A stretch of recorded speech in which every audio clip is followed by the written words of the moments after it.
Salam alaikum wa rahmatullah.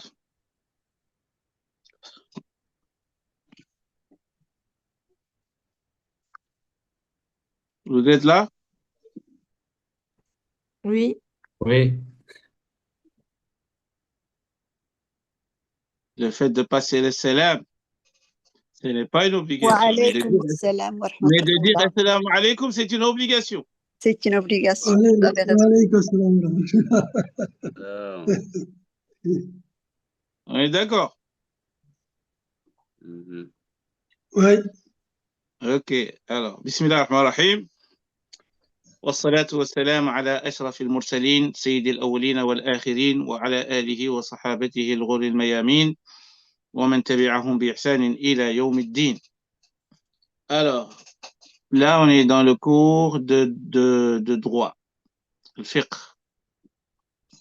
Le fiqh, on va étudier la prière. Les premières années, ils ont déjà fait fiqh tahara, c'est-à-dire les ablutions, tout ce qui est purification. Donc cette année, on a regroupé les premières années et les deuxièmes années pour voir la prière, ce qui veut dire que ceux qui sont en première année, l'année prochaine, ils vont voir fiqh tahara. Ils vont voir donc la purification, c'est-à-dire les ablutions, al-ghusl, al-hayd, les menstrues, les lochis, tout ce qui concerne la femme et tout ce qui... Ça, c'est l'année prochaine pour les premières années. Très bien. Donc, aujourd'hui, nous, on va attaquer le premier cours sur la prière, as-salah. Comme d'habitude, toujours dans les études islamiques, il faut commencer par la définition.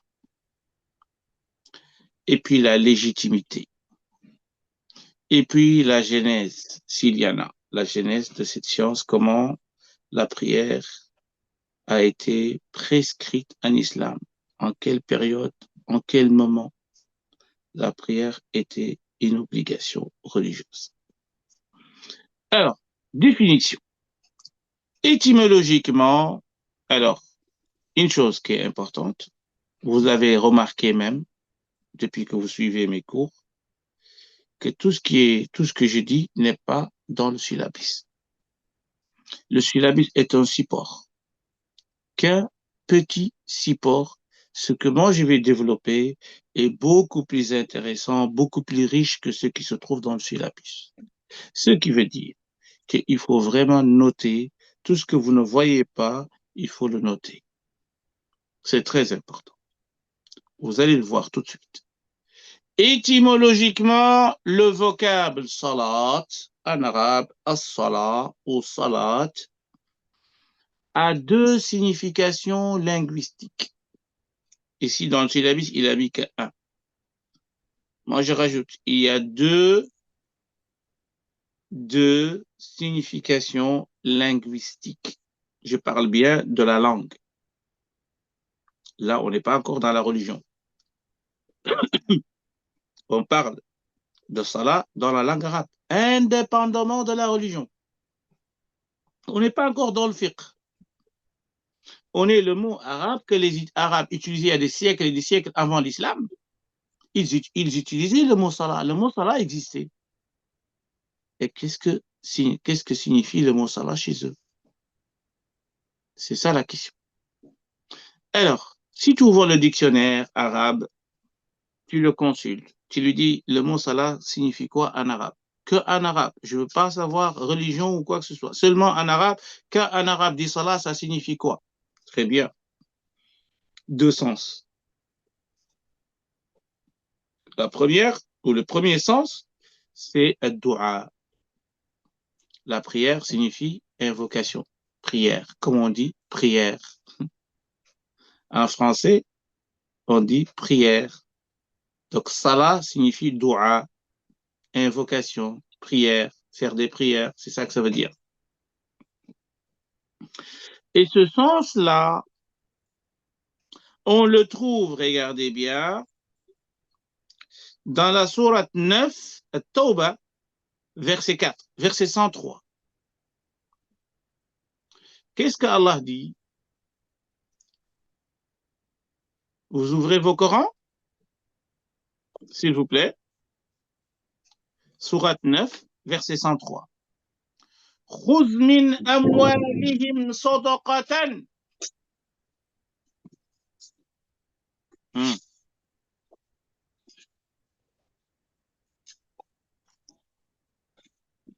Allah dit, prélève de leurs biens une sadaqa. Prends de leurs biens, de leurs richesses, de leur fortune, prélève une partie. C'est ce qu'on appelle sadaqa, ce qu'on appelle zakat. tutahhiruhum wa tuzakkihim biha wa salli alayhim inna salataka sakanun lahum.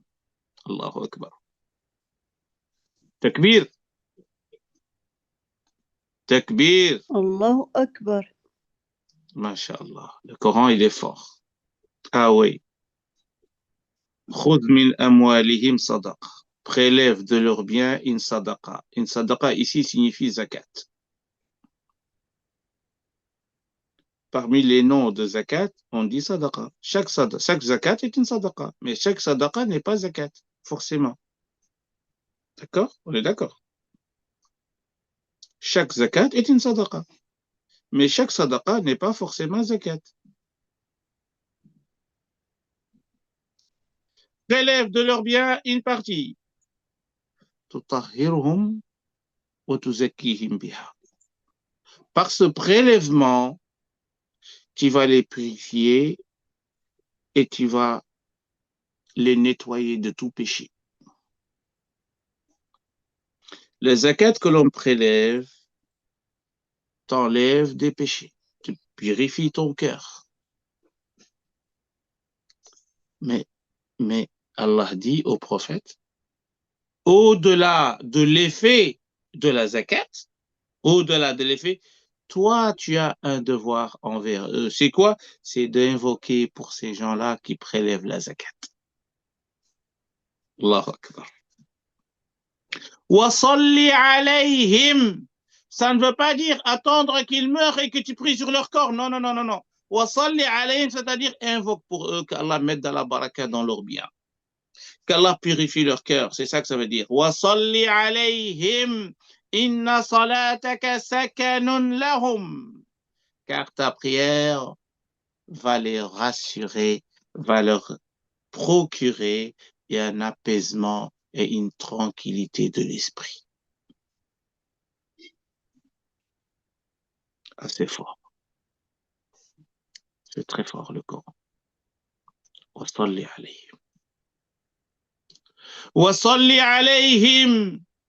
Ça veut dire quoi? Faire ruku' sujoud? Non, non, non, non. Wa salli alayhim ici signifie invoque pour eux. Et donc, dans le Coran, parfois, le mot salat vient pour signifier ce qu'on vient de faire tout à l'heure. Ruku', takbir, ruku', sujoud. Mais parfois, dans le Coran, le mot salat signifie quoi? Signifie seulement invoquer. Et c'est le cas dans la sourate 103, sourate 9, verset 103. Wa salli alayhim. Inna salataka sakanun lahum. Ton invocation va leur procurer une sérénité, une tranquillité de l'esprit. Ça va leur apaiser le cœur. Ils vont être sûrs qu'ils ont fait quelque chose de bien. C'est l'entraide, c'est la solidarité, c'est se tourner vers les pauvres. C'est apporter son assistance à des gens qui sont dans le besoin. Ça va les rassurer. Ça va les rassurer également qu'ils ne sont pas égoïstes, qu'ils ne pensent pas qu'à eux. Il y a des gens, ils ne pensent qu'à eux-mêmes. C'est ce qu'on appelle les égoïstes. Mais quand tu t'acquittes de la zakat, tu es sorti de l'égoïsme. Tu partages ton bien avec d'autres. Tu fais de la sadaqa permanente, tu n'es plus égoïste.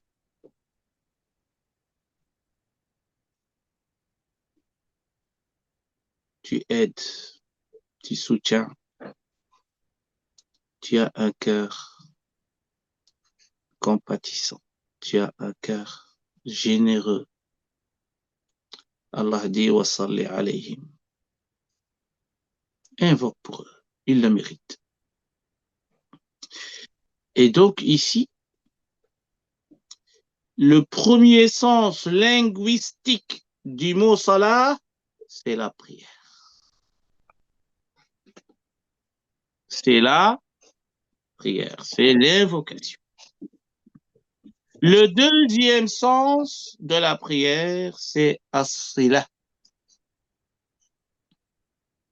Salat, sila. As-sila, c'est quoi? C'est le lien. Le lien. Pourquoi le lien? Parce que la prière crée un lien étroit entre l'individu et son créateur.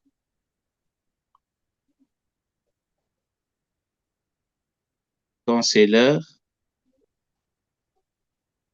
Inna as-salata kanat 'ala al-mu'minina kitaban mawquta, la prière pour les croyants est déterminée selon des heures précises. Selon des heures précises. Et donc, quand tu te lèves pour prier,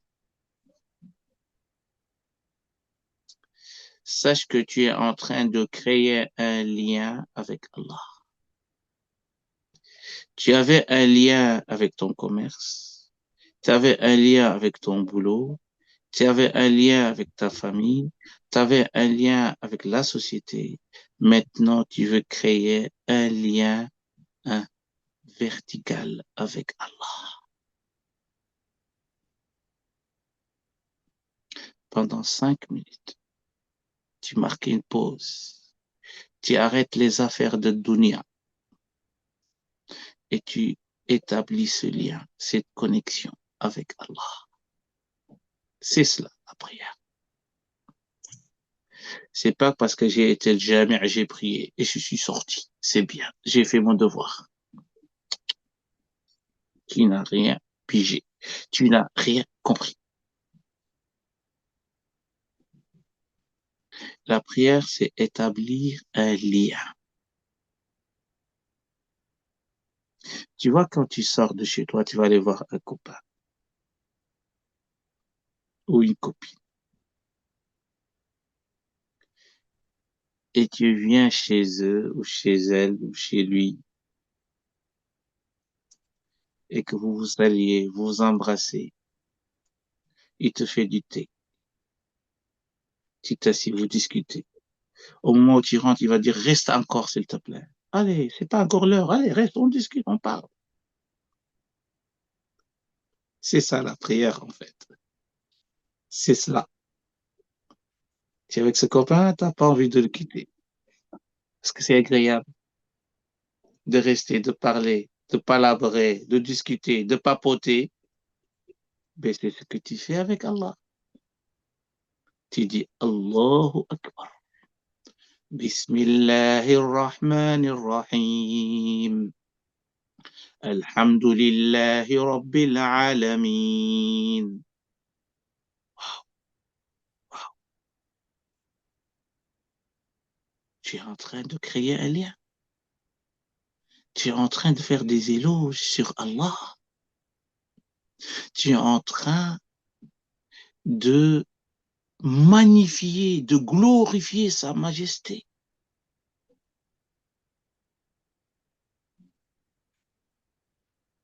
Alhamdulillahi Rabbil Alamin. الرحمن الرحيم مالك يوم الدين إياك نعبد وإياك نستعين. Il n'y a que toi seul que j'adore, seul, pas quelqu'un d'autre. Et pour chercher de l'aide et de soutien, tu me suffis comme refuge. Guide-moi sur le droit chemin. Ihdina sirata al-mustaqim. Tu es en train de recharger tes batteries. Tu es en train de créer un lien très fort avec Allah. Et qu'au moment où tu dois dire Assalamu alaikum, tu n'as pas envie. Tu veux rester connecté.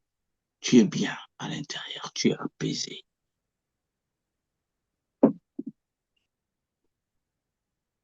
C'est pour cela que Moussa alayhi salam, lorsque Dieu lui a parlé, وَكَلَّمَ اللَّهُ مُوسَى تَكْلِيمًا. Si on n'est pas mu'tazilite, et que Moussa a entendu cette belle parole d'Allah, les savants nous disent, écoutez bien, que Moussa, il est resté 40 jours après cette audience. 40 jours lorsqu'il entend le chant des oiseaux, il vomissait. Allahu Akbar. Allahu Akbar. Il vomissait. Le chant des oiseaux, mais c'est beau, c'est agréable à entendre. Mais comparé à la voix d'Allah, 40 jours, aucune autre voix était répugnante comparée à la délice voix d'Allah.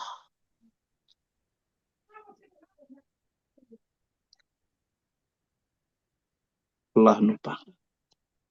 Qu'Allah nous parle dans notre fort intérieur. Qu'on l'entend dans notre fort intérieur. Et qu'on ait cet apaisement et ce délice, cette saveur de la parole d'Allah qui retentit dans nos cœurs. C'est formidable. Moussa, il ne pouvait plus entendre les gens. Ah non, c'est impossible. 40 jours, dès qu'il entend une autre voix, c'est répugnant. C'est répugnant. Et donc, la prière, c'est créer un lien.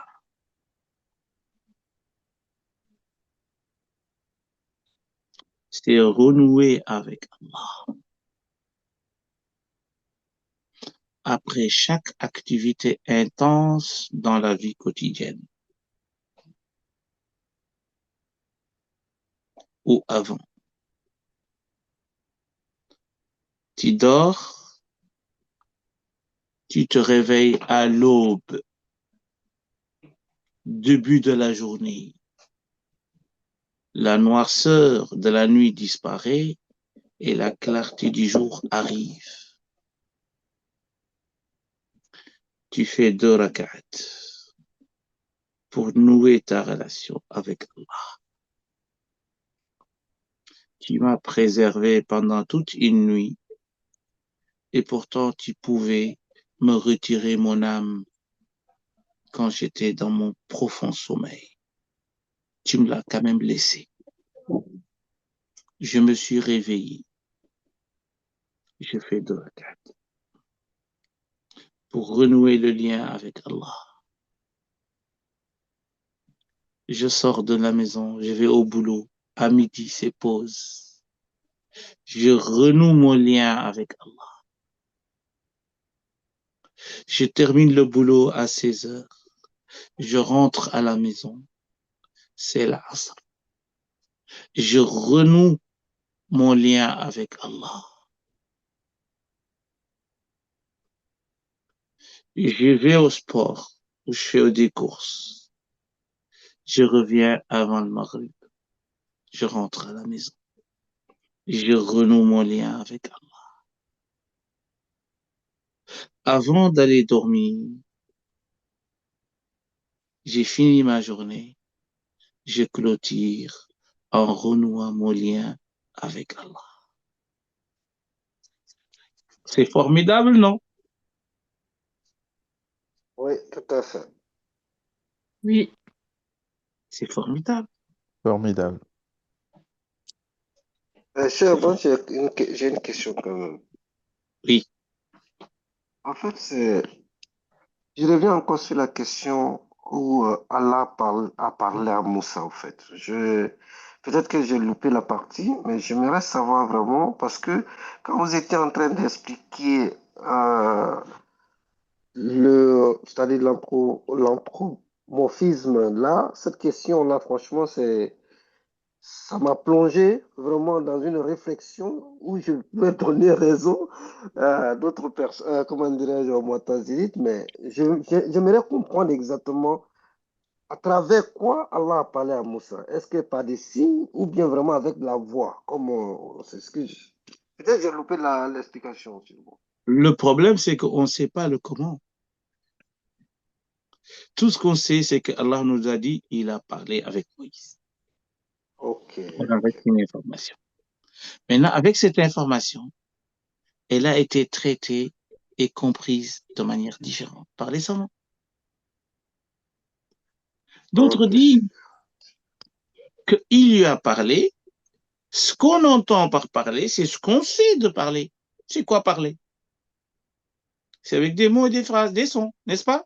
C'est ça parler. oui, tout à fait, oui. Et si c'est cela, waouh, c'est très dangereux. C'est très dangereux dans notre dogme. Pourquoi c'est dangereux? Parler. Il y a quoi? Ben, parler nécessite une langue, nécessite des sons, des paroles. C'est quoi ça? Il y a des arrêts, des pauses.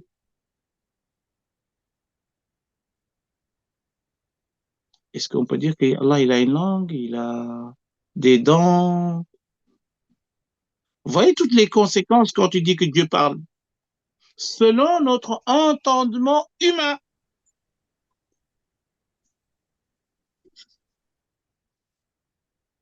Peut-être Dieu, il parle avec Moïse. Ça veut dire que seulement il lui a communiqué un message, point final. C'est ça que ça veut dire. Comment? On ne sait pas. En tout cas, le message est passé.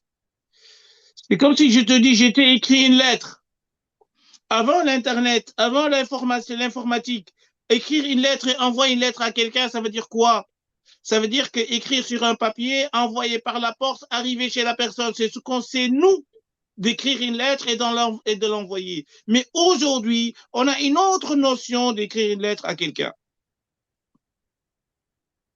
Oui ou non? Oui, tout à Oui. fait, oui. Plusieurs moyens même. C'est un très D'accord. très bel exemple, en effet. D'accord. Et donc, notre compréhension humaine, elle est restreinte. Elle est factuelle.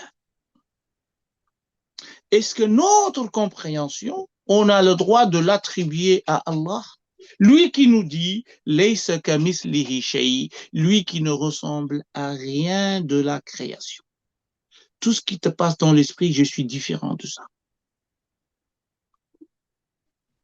Si on est intelligent et on est modeste, on dit, oui, Dieu a dit qu'il a parlé avec Moussa. Oui, je suis entièrement d'accord qu'il a parlé avec lui parce qu'il nous l'a dit. Mais comment? Je ne sais pas. Bien En tout sûr, cas, le message est passé.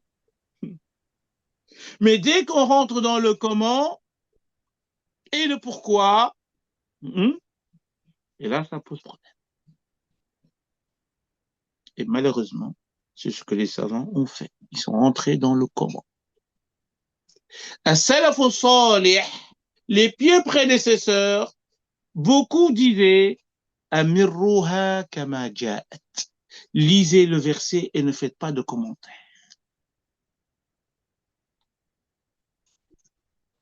Tu lis le verset et tu fais pas de commentaires. T'as compris? Oui, j'ai compris. Est-ce que t'as compris ce que j'ai compris? Qui lui a parlé? Point final. Comment? Quelle procédure? Quel canon? Je ne sais pas. Avec des sons, avec des mots, avec des phrases? Je ne sais pas.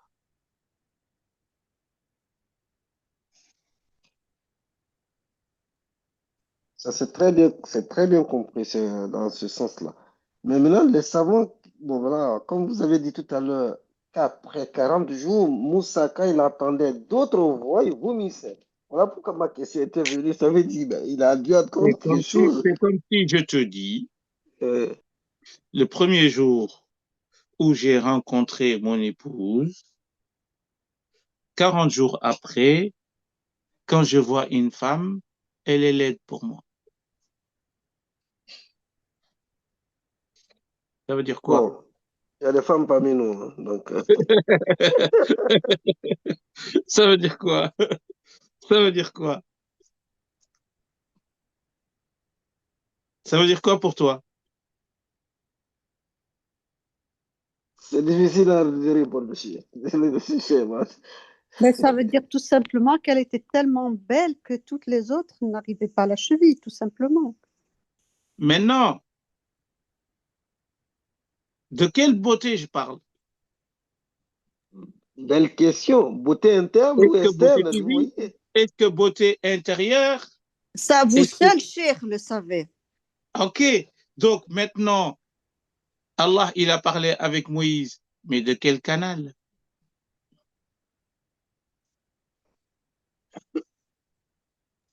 Personne ne veut Seul dire. Allah sait. Seul Allah sait. Voilà, c'est bon? Ouais, c'est bon, c'est très clair. Barakallah fait. Voilà. Alors, c'est comme Allah, il est assis sur le trône.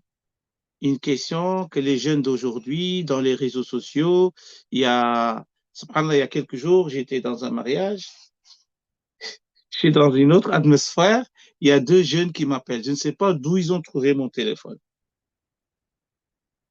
Oui, vous êtes le cher Ndiaye? Oui, oui, c'est bien sûr que c'est moi. Oui, ok. On voulait te poser une question. Oui, c'est quoi? Dieu, il est où? Dieu, il est où? Ben, comme j'ai entendu leur voix, et je savais que c'était des jeunes qui voulaient s'amuser, et que je sais de quelle tendance ils sont, que c'est cette tendance-là qui pose cette question tout le temps. Je lui ai dit, tout ce que je sais, c'est ce que Allah dit dans le Coran. Ar-Rahmanu ala al-arsh istawa. Allah, il s'est établi sur son trône. Ça te suffit comme réponse? Il m'a dit, oui, mais comment? J'ai dit, mais moi, je ne rentre pas dans le comment. Eh, toi, tu es Ash'ari, tu es quoi? Tu es égaré dans ton dogme? Tu vois? Déjà, il est dans les lois. Et là, je lui ai raccroché. Je lui donne un verset, il ne veut pas comprendre. J'ai répété le verset. Parce que je sais que si je rentre dans les détails, il va avoir ce qu'il veut. Et peut-être même il m'enregistre. Je lui ai répété le verset et je lui dis, Allah, il a dit dans le Coran, Ar-Rahmanu ala al-arsh istawa. Dieu s'est établi sur son trône. Et je m'arrête là. Il n'était pas content du tout. Parce qu'il attendait que je lui donne l'avis des Esh'arites, des Maturidites, et que ça signifie que Dieu, c'est lui qui détient le pouvoir. Et quand je dis que le roi Philippe, il est sur son trône, ça ne va pas dire qu'à ce moment-là, il est assis sur son trône. Ça ne veut pas dire ça. Ça veut dire que c'est lui qui détient les pouvoirs en Belgique. C'est lui le roi. C'est ça que ça veut dire. Oui ou non? Oui. Oui. Enfant, Quand la je mère. dis c'est le roi Philippe qui est sur le trône en Belgique, ça veut dire quoi? Il est tout le temps, à tout moment, assis sur le trône. Ben non. Signifie quoi? C'est lui qui a le pouvoir, c'est lui le roi. C'est ça que ça veut dire, oui ou non? Oui, c'est ça. Et donc, quand on dit qu'Allah, il est sur le trône, signifie quoi? Ça veut dire qu'il est au-dessus de tout. Il est au-dessus de tout. Hein? Ça veut dire qu'il est au-dessus de toutes choses. Ça veut dire il a le pouvoir sur toutes choses et il est au-dessus de toutes choses. Donc voilà, ça. Bon, voilà. On peut définir tant qu'on peut, mais voilà. Alors, 2 secondes. Alors, attendez 2 secondes.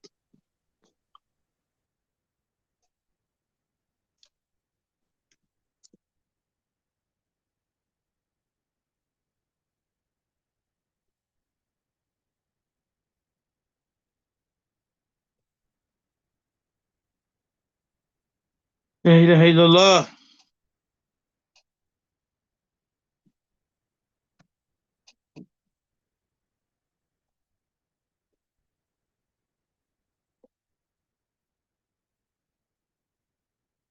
Deux secondes.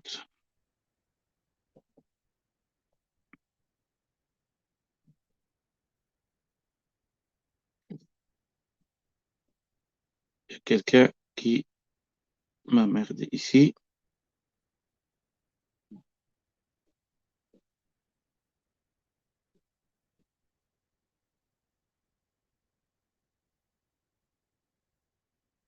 Allez-y dans Surat Yunus, verset 3. Surat Yunus, c'est la sourate numéro 10. D'accord?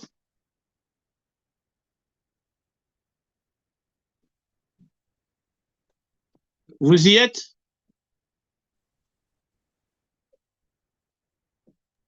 Oui. Alors, moi, je vais lire en arabe.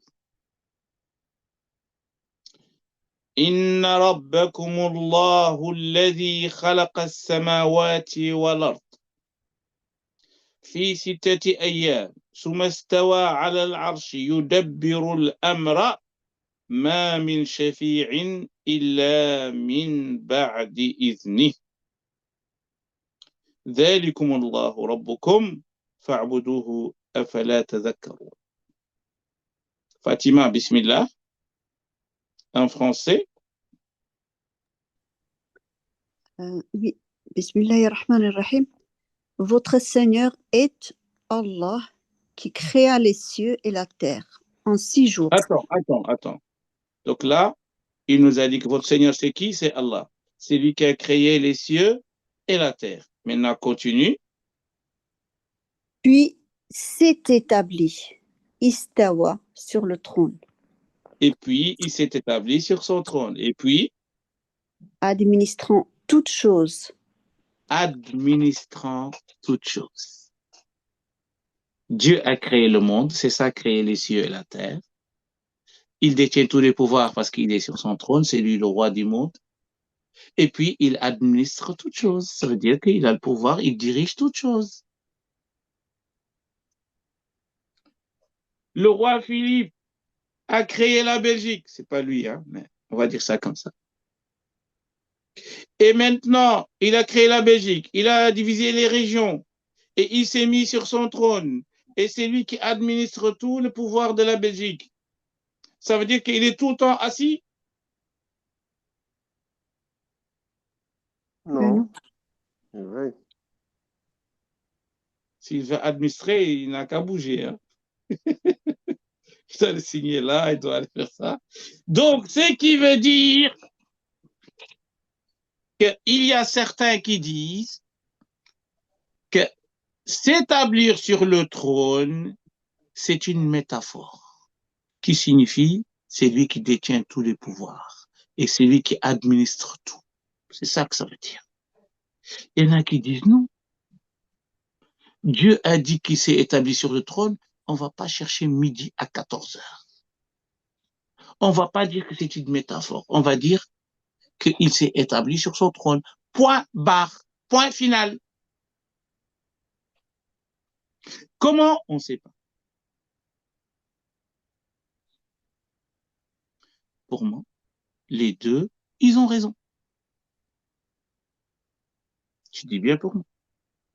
C'est lui qui te dit que Dieu a dit qu'il s'est établi sur le trône. Ok, d'accord. Il le dit, donc c'est bon, j'y crois. Il est établi sur le trône. Moi, je vais le comprendre selon la méthodologie de la langue arabe, parce que dans l'arabe, il y a métaphore, il y a tout. Et donc, moi, je vais le comprendre selon l'usage de la langue arabe, il n'y a aucun problème. Comprends-le comme tu l'entends, à partir du moment que tu as un argument dans la langue arabe, parce que le Coran est descendu en arabe.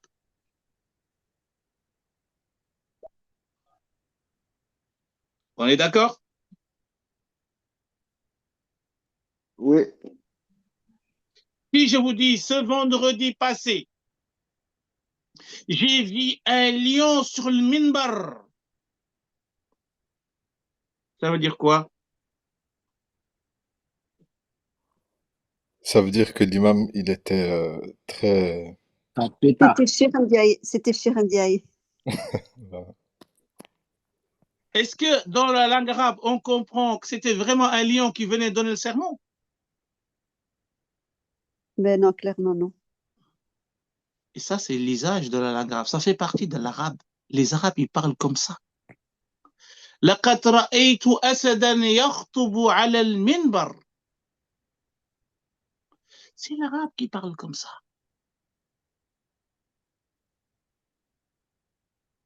Et donc, si moi je comprends le verset selon l'usage de la langue arabe, j'ai pas tort. Parce que le Coran, il est en arabe. C'est lui qui dit non, moi je veux rester littéraliste. Je veux rien comprendre. Dieu m'a dit qu'il a parlé avec Moïse, il s'est établi sur le trône, je le comprends comme lui il l'a dit. Il a dit qu'il a parlé avec lui, il a parlé avec lui. Comment? Je rentre pas dedans. Je vais pas dire qu'il a créé sa parole, nanana, tout ça. Non, non, je rentre pas dans ça. Tu es libre. Tu es libre. Et celui qui veut le comprendre aussi dans la langue arabe, il est libre. Qui a raison? Pour moi, les deux, ils ont raison. Ouais, mais tout le monde ne peut avoir raison en même temps. Si. À partir du moment en islam que tu te bases sur un argument acceptable, tu as raison.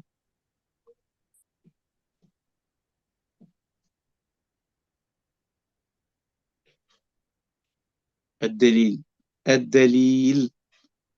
Si tu as dalil, c'est bon. Si tu n'as pas de dalil, il n'y a pas de problème. Le prophète, alayhi salatu wassalam, lorsqu'il a quitté la bataille des coalisés, il allait à Beni Qurayza. Il a dit à ses compagnons, La yusalliyanna ahadun minkum al-asra illa fi Beni Qurayza, que personne d'entre vous ne prie l'asr qu'au Beni Qurayza. Certains ont prié sur le chemin, d'autres ils ont prié que Beni Qurayza. Après la prière de l'asr, tardivement,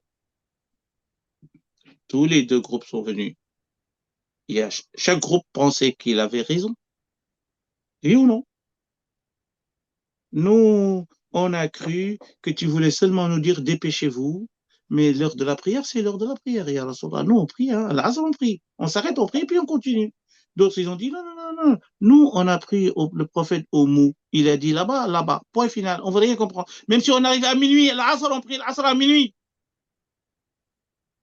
Hein? Le prophète a dit quoi? Il a raison. فلم يعنف أحدا منهما. Il n'a pas dit à l'un tu as tort et l'autre il a raison. Vous deux, vous avez raison. Pourquoi? Parce que vous êtes basés sur des arguments. L'autre, il s'est basé sur le littéralisme. L'autre, il s'est basé selon l'usage.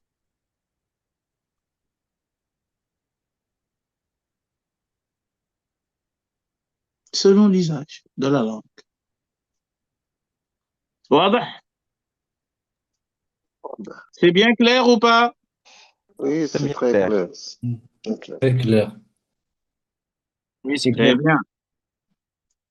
Alors, je pense que c'est l'heure.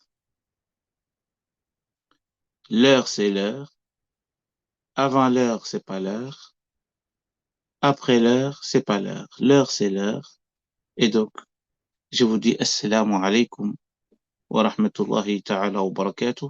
Inch'Allah, prochainement, on continue. Wa alaykum assalam wa rahmatullahi ta'ala wa barakatuh. Alaykoum assalam wa Wa alaykum rahmatullah. assalam wa rahmatullahi wa barakatuh. Donc, on a vu les deux Ouais, définitions salam. linguistiques, Inch'Allah. Et prochainement, on va voir la définition conventionnelle et puis la légitimité. Et puis, on avance dans la prière. Bi'iznillahi ta'ala.